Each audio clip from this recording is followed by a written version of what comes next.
Another experiment that is quite interesting in this line of research, because it tells us that not every similarity leads to higher compliance rates, is the experiment by Berger and colleagues, in which 88 students were invited to the university and they were told, well, we are conducting a study about the relationship between fingerprint and personality.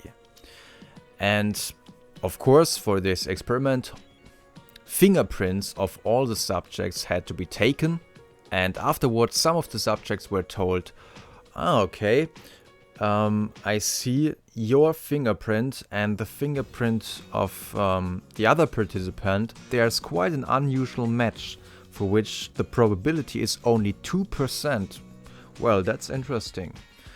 In another condition, they were told, well, there is a match for which the probability, well, that's quite usual. The probability is 80%. And in the control condition, they were told nothing about a match. And later on, when the participants thought, well, the experiment is over, the other participant with which they thought they would have a match spoke to them and said, well, and again, you know this scenario, they said, well, for our English class, we had to write an 8-page essay, and we need to find somebody who critiques our essay. Could you give me a written feedback?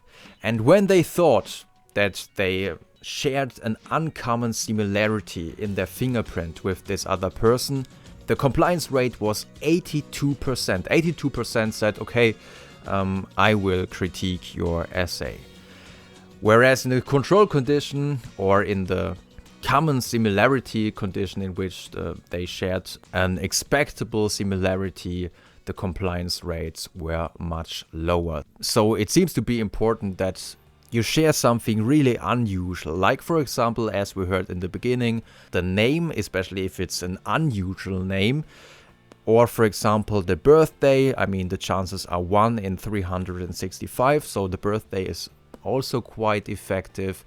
And it's much more effective than when you say, well, our houses have the same color, our house is also white. Well, that's not too unusual, and this will probably not cause the connection that you want to establish.